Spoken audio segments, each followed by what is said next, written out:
yang sedang dihadapi oleh Yesus itu adalah dia bertemu dengan apa? Nih ahli-ahli Taurat dari Yerusalem. Ya. Yesus itu orang Nazaret. Yesus itu orang gunung. Yesus orang kampung. Yesus tidak pernah belajar daripada rabi-rabi, guru-guru Yahudi yang terkenal pada saat itu. Ya. Yesus tidak diajar oleh mereka yang memiliki hikmat dalam sudut pandang orang Yahudi. Jadi orang-orang Yahudi yang ahli-ahli Taurat dari Yerusalem ini, itulah yang selalu datang untuk mengganggu Yesus. Kenapa? Karena mereka ingin beradu hikmat, beradu pintar dengan Yesus. Dan berulang kali Yesus harus menghadapi mereka. Dalam Markus 7 ini, kita sedang membahas Markus pasal 7 ya. Kita sudah tadi bahas dari ayat 13 dan seterusnya. Tapi Markus 7 ayat 1 dan 2 berbicara, pada suatu kali serombongan orang Farisi dan beberapa ahli Taurat dari Yerusalem datang menemui Yesus. Mereka melihat bahwa beberapa orang muridnya makan dengan tangan najis, yaitu dengan tangan yang tidak dibasuh. Kalau Anda baca serutnya, itu yang kemudian mereka sampaikan. Bukan hanya ini apa yang dituliskan oleh Markus di ayat 5, itu yang mereka sampaikan. Yesus, murid-murid itu kok makan dengan tangan najis? Langsung mereka ngomong pada Yesus. Ya. Jadi itu yang terjadi. Dan ini kita lihat beberapa kali sering terjadi dalam kitab Markus. Yesus yang berhadap-hadapan dengan ahli Taurat dari Yerusalem. Ingat pada peristiwa dalam Markus pasal 3 ayat 22 ya. Bagaimana Yesus dituduh dengan kuasa apa dia menyembuhkan dan lain sebagainya. Mengajar dan lain sebagainya. Lihat dengan siapa dia berhadapan. Dengan ahli-ahli Taurat yang datang dari Yerusalem ya. Markus 3 ayat 22, dan ahli-ahli Taurat yang datang dari Yerusalem berkata, ia kerasukan Beelzebul dan dengan penghulu setan, ia mengusir setan. Yesus mengatakan bagaimana setan menghantam setan? Bukankah itu menyebabkan tidak adanya kesatuan di antara para setan dan menyebabkan mereka hancur? Yesus bilang, nggak mungkin dong aku datang daripada setan, lalu menghancurkan setan lainnya. Nggak boleh, nggak bisa itu terjadi. Tapi ingat, kembali ini terjadi oleh sebab ahli-ahli Taurat dari Yerusalem yang menganggap diri mereka pintar, yang menganggap mereka lebih memiliki pendidikan, ya. Sedangkan Yesus dari Nazaret. Seringkali Nazaret itu kita sudah pelajari di lalu ya. Orang-orang bertanya, adakah hal yang baik datang dari Nazaret? Dari tanah Galilea? Jadi sangat dikecilkan. Ya, Yesus itu sangat apa? Dikecilkan oleh orang-orang yang merasa diri hebat tinggi ya. Seperti ahli-ahli Taurat yang datang dari Yerusalem. Kenapa? Karena mereka lah yang dari Yerusalem itulah, seperti kalau dibilang dari struktur kayaknya. Ini mereka lah yang datang dari General Conference ya, struktur gereja Advent gitu ya. Mereka lah yang datang dari General Conference, ini dokter-dokter ini. Pendidik. Datang dari apa? Yerusalem. Dan mereka tujuan daripada ahli-ahli Taurat ini, mereka melihat Yesus ini revolusioner. Bagi mereka itulah orang konservatif. Ahli-ahli Taurat menganggap diri mereka yang paling konservatif. Sedangkan Yesus ini liberal sekali, ini dianggap liberal. Ya. Yesus itu dianggap liberal oleh orang-orang ahli-ahli Taurat Yerusalem. Ya. Mereka datang, mereka pikir mereka ingin menjaga hukum. Tapi sesungguhnya mereka jaga itu bukan hukum Tuhan itu sendiri, tetapi pemahaman-pemahaman tentang hukum yang sudah diturunkan dari turun-temurun, yang sudah menjadi tradisi. Ya, tetapi itu dianggap sebagai firman Tuhan. Hati-hati.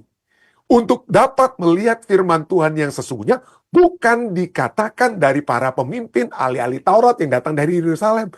Langsung datang kepada firman Tuhan itu sendiri. Itulah sebabnya pada saat kita belajar itu bukan karena adanya filsafat saya, pemahaman saya. Tapi mari kita lihat ayat demi ayat.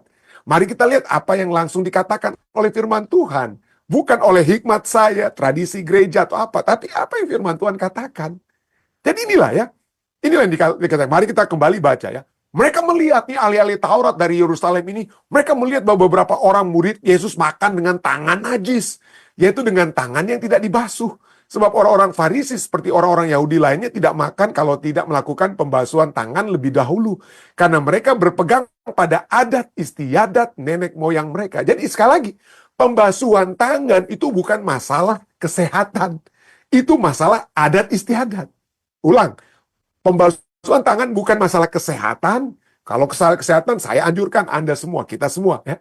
Apalagi di waktu COVID lalu, ya kita harus masalah kesehatan, cuci tangan. Kenapa? Karena kita di luar itu mungkin kita pegang kiri kanan, ya makanya perlu cuci tangan. Ya. Tapi ini masalahnya bukan masalah kesehatan, tapi masalah adat istiadat. adat istiadat nenek moyang mereka. Nah, kata najis, tangan yang najis, kata yang defiled bahasa bahasa Inggrisnya itu dari kata koinos, ya. Kenapa? Kenapa? Adat istiadat mereka apa yang mereka ajarkan? Bahwa pada saat tangan Anda menjamah orang-orang najis, itu orang-orang najis adalah orang-orang yang umum, orang-orang yang biasa-biasa saja. Jadi orang-orang Yahudi menganggap diri mereka itu sangat istimewa. Sangat istimewa. Orang-orang di luar Yahudi itu orang najis. Jadi kalau Anda bersentuhan dengan orang-orang umum, orang-orang koinos, orang-orang common, ordinary, orang-orang yang biasa-biasa saja, maka Anda menjadi najis. Menjadi sama seperti mereka. Itulah sebabnya Anda harus diingatkan. Dari waktu ke waktu Anda harus diingatkan Anda orang yang kudus, orang yang berbeda. Ya. Jadi ide mereka lah yang suci, mereka lah yang kudus, mereka lah yang istimewa. Hal-hal yang suci harus dipisahkan dari hal-hal yang umum atau yang biasa-biasa saja. Bukan hanya tangan, saudara ya. Bukan hanya tangan, kita lihat nanti perabot-perabotannya juga. Dan kita akan terus lihat ya. Kalau Anda baca seterusnya, ayat perabot-perabotan. Itulah sebabnya Andrew Study Bible, komentarinya untuk Markus 7 ayat 2 katakan apa? Bahwa mencuci tangan itu bukan untuk tujuan higienis, bukan untuk tujuan kebersihan, kesehatan, tetapi berkaitan dengan kesucian ritual. Tidak ada perintah Alkitab mengenai ritual mencuci tangan sebelum makan. Tidak ada ya. Mencuci tangan, mencuci peralatan makanan, dan mencuci peralatan makan dan makanan semuanya merupakan perilaku kesucian yang dikembangkan oleh orang-orang Yahudi yang saleh, ahli-ahli Taurat itu lalu ya, sebagai pagar di sekitar hukum. Hukum Tuhan ya ada, tapi bagi mereka ditambahkan ya. Makanya hukum Tuhan misalnya tentang Sabat ya, tentang Sabat. Oke, sucikan hari Sabat ya hari kesukaan. Tetapi apa yang dilakukan, tidak apa yang supaya menjadi hari kesucian itu apa? Oh, mari kita jabarkan kesucian hari Sabat. Tidak boleh kita mengangkat sesuatu. Tidak boleh mengangkat sesuatu. Dibuatlah hukum demi hukum. Ini tidak boleh, itu tidak boleh, itu tidak. Hanya supaya menjaga hukum Sabat. Hukum Sabat berhenti dari pekerjaan. Tapi sekarang mereka coba jabarkan. Pekerjaan apa yang harus dihentikan pada hari Sabat? Mulailah mereka berpikir satu demi satu. Ya, hukumnya menjaga pekerja supaya kita tidak bekerja hari Sabat. Oh, kita jangan mengangkat itu atau mengaduk ini. Makanya pada saat Yesus suruh orang apa? Orang lumpuh ya yang sudah puluhan tahun di tempat tidur yang kotor, mesti dibuang aja tuh tempat tidur yang kotor. Tapi Yesus katakan, angkatlah apa? Kasurmu. Yesus bukan apa-apa. Jadi seperti Yesus dapat masalah, cari gara-gara dengan para pemimpin Yahudi. Kenapa? Karena dia apa? Menyuruh orang itu mengangkat kasurnya. Ada begitu banyak hukum-hukum, tradisi yang ditambahkan kepada hukum, ya supaya apa? Supaya mencoba untuk menjabarkan, menjaga hukum, jangan bekerja pada hari Sabat. Itulah perilaku kesucian yang dikembangkan oleh orang-orang Yahudi yang saleh sebagai pagar di sekitar hukum. Ya. Praktek semacam ini dimaksudkan untuk mencegah mereka secara tidak sengaja melanggar salah satu dari 613 hukum Musa yang ditentukan. Jadi banyak sekali, termasuk apa? Musa bicara tentang apa? Menjaga kesucian, ya, menjaga kesucian. Tapi itu bicara tentang apa? Kesucian hati lebih daripada lain. Tapi itulah mereka coba jabarkan kesucian-kesucian tersebut, ya. Itulah sebabnya secara hebat sekali mereka bilang Markus 7 ayat 4. Katakan apa? Dan kalau kamu pulang dari pasar mereka, siapa ini? Mereka orang-orang yang common ini, orang-orang yang biasa-biasa saja, ya. Kalau pulang dari pasar mereka juga tidak makan, kalau tidak lebih dahulu membersihkan dirinya. Banyak warisan lain yang mereka pegang, umpamanya hal mencuci cawan, kendi dan perkakas tembaga. Betul, ada perintah Alkitab. Kita sudah bahas waktu lalu tentang orang yang mengalami pendarahan, ya.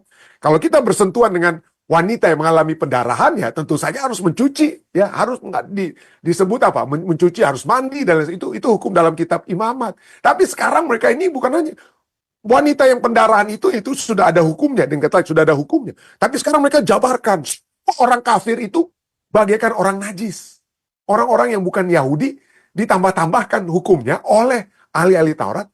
Mereka itu orang-orang yang najis seperti wanita yang mengalami pendarahan. Itulah sebabnya kalau pulang dari pasar harus membersihkan apa dirinya, seakan-akan Anda menyentuh seorang yang najis dan lain sebagainya, ya. Jadi bersentuhan dengan orang lain, dan bukan itu saja, ya.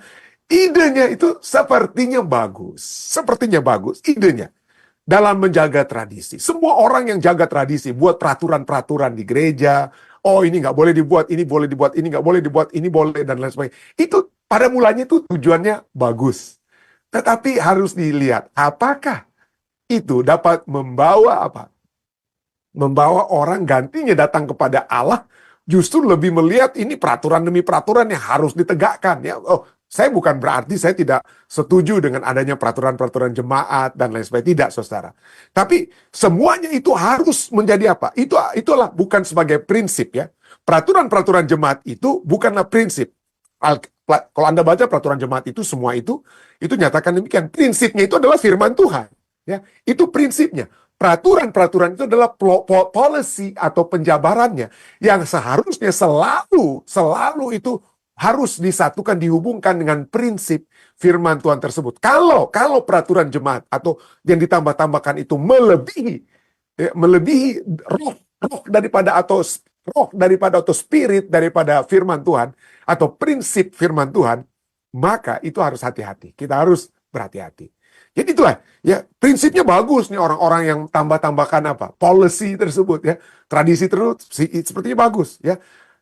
Ide dalam menjaga tradisi dengan penambahan hukum itu ya ada dalam Alkitab. Imamat 20:26. Kuduskanlah kamu bagiku ya. Jadilah kudus bagiku, Tuhan Allah katakan. Sebab aku ini Tuhan kudus dan aku telah memisahkan kamu dari bangsa-bangsa lain supaya kamu menjadi milikku. Ini Tuhan mau kita kudus. Ya. Tapi poinnya adalah kudus yang bagaimana? Kalau orang Yahudi kudus yang kelihatan. Misalnya apa?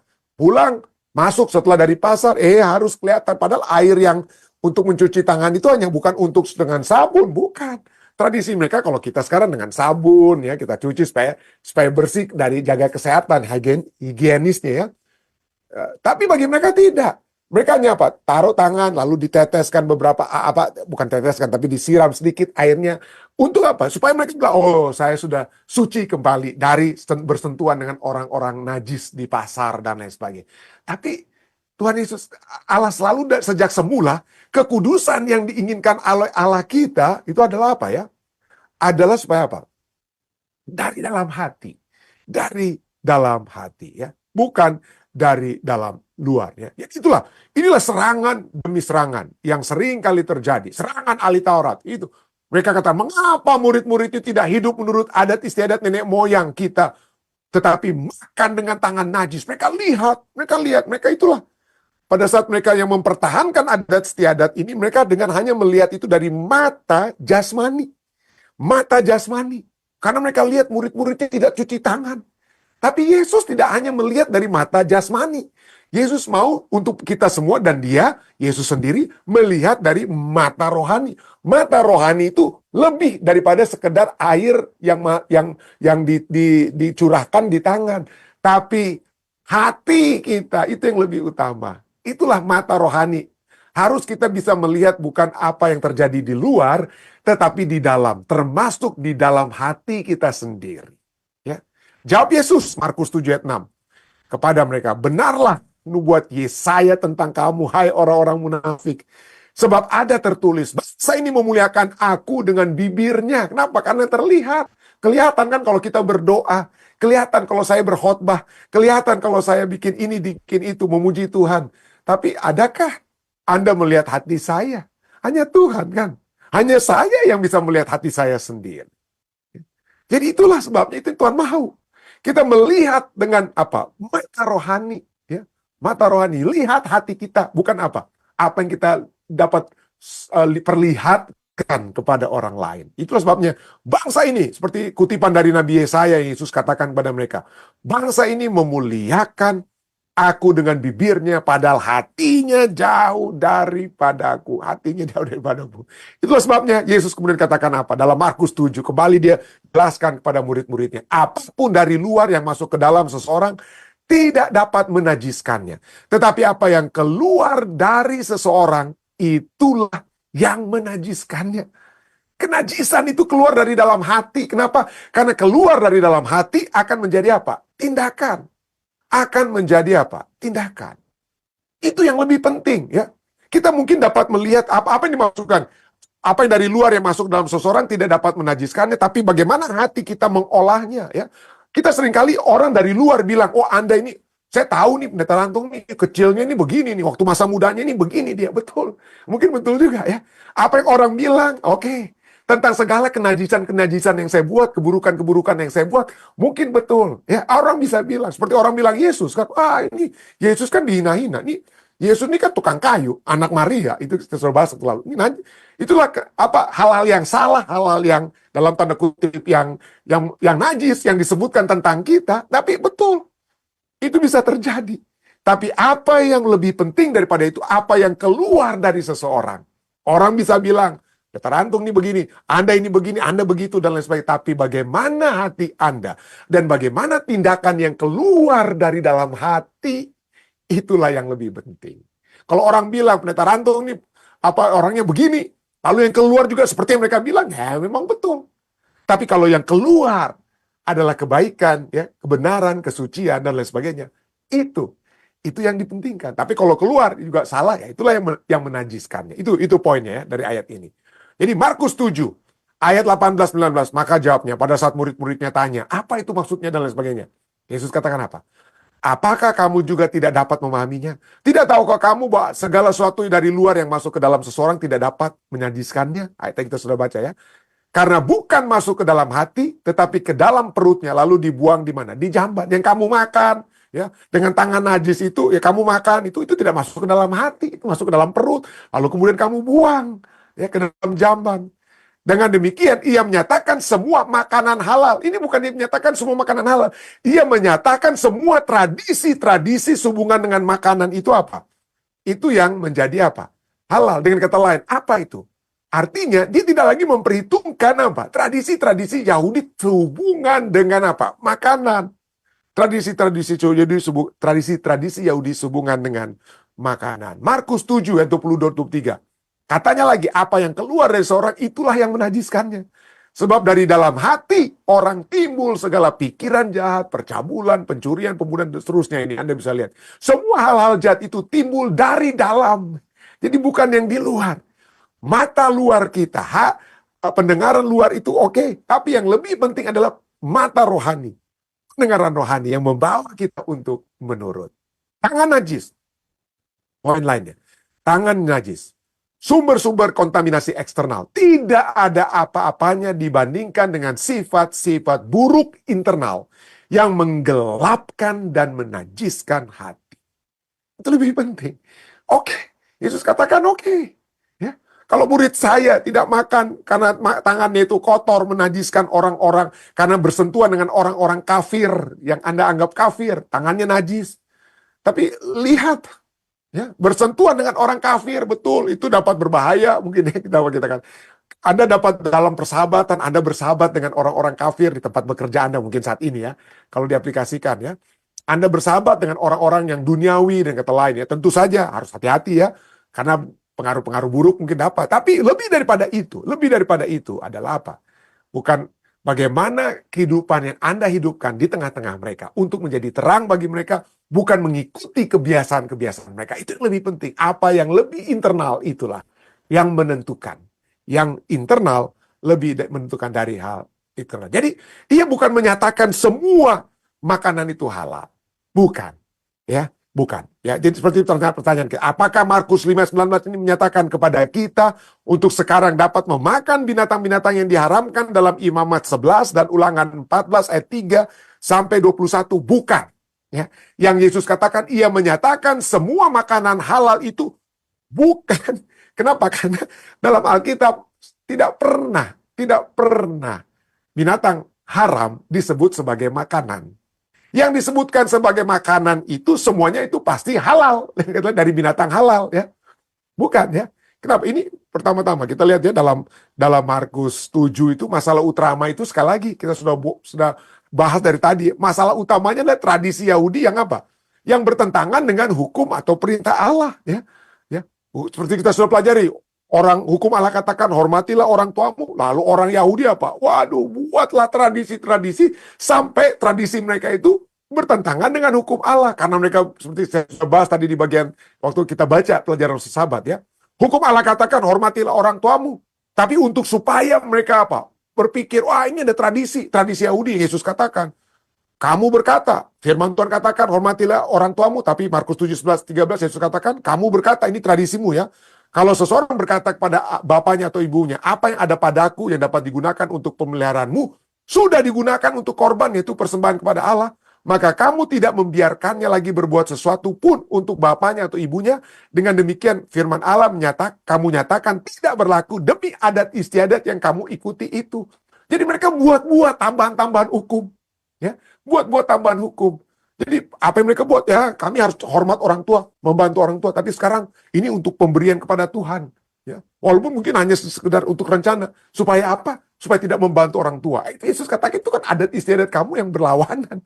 Berlawanan dengan hukum Allah. Itulah yang diserang oleh Yesus. Dan juga dengan adat istiadat. Ya. Jadi adat istiadat sehubungan dengan makanan. Apakah Yesus sekarang? Yesus yang tadinya mempertahankan hukum ya. Mempertahankan hukum, apakah sekarang dia ingin agar hukum tentang binatang halal yang jadi makanan dan binatang haram yang tidak pernah disebut sebagai makanan itu tidak berlaku lagi? Tentunya tidak. Kenapa? Karena masalah utama, ini jawabannya. Masalah utama dalam Markus 7 bukan tentang apa yang dimakan. Apa yang dimakan itu sudah non-questionable, sudah tidak dipertanyakan. Semua orang Yahudi di zaman Yesus itu tidak pernah memakan binatang haram. Binatang haram tidak pernah dijadikan makanan haram sekalipun. Binatang haram tidak pernah dijadikan makanan oleh orang-orang Yahudi.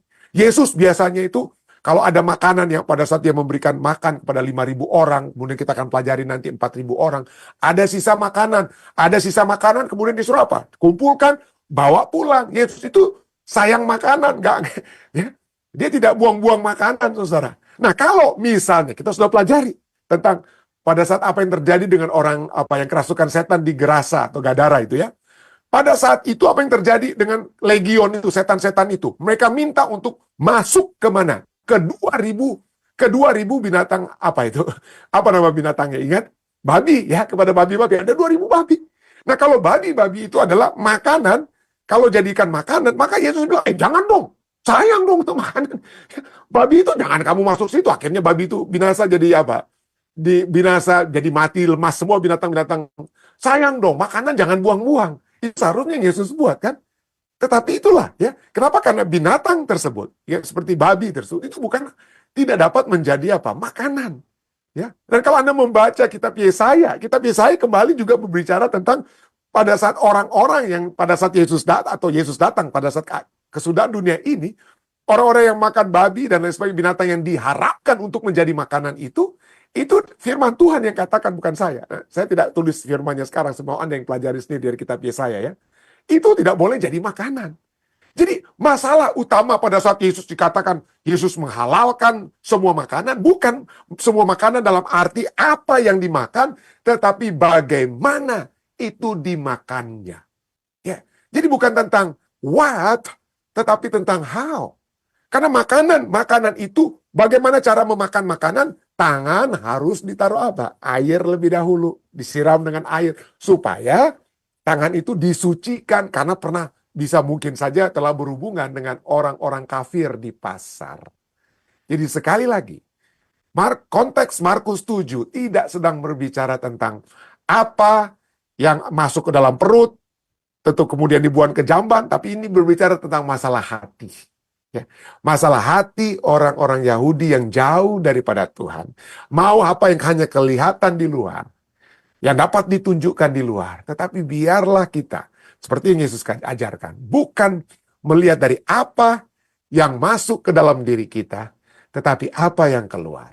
Dan sekali lagi, untuk supaya yang keluar itu adalah hal yang baik, hal yang suci, hal yang murni. Biarlah yang segala sesuatu yang masuk ke dalam diri kita, dalam pemikiran kita, dalam hati kita, adalah hal-hal yang suci, adalah hal-hal yang baik. Itulah sebabnya firman Tuhan katakan, apa saja yang kamu makan, apa saja yang kamu minum, nah, biarlah segala sesuatu itu untuk apa? Untuk kemuliaan nama Tuhan ya. Segala sesuatu yang kita lihat, segala sesuatu yang kita baca, segala sesuatu yang kita tonton dan lain sebagainya. Biarlah segala sesuatu itu yang baik, supaya kita memiliki hati yang baik, dan tindakan yang keluar dari dalam hati yang baik, hanyalah tindakan yang baik. Saya bawa ini dalam nama Yesus.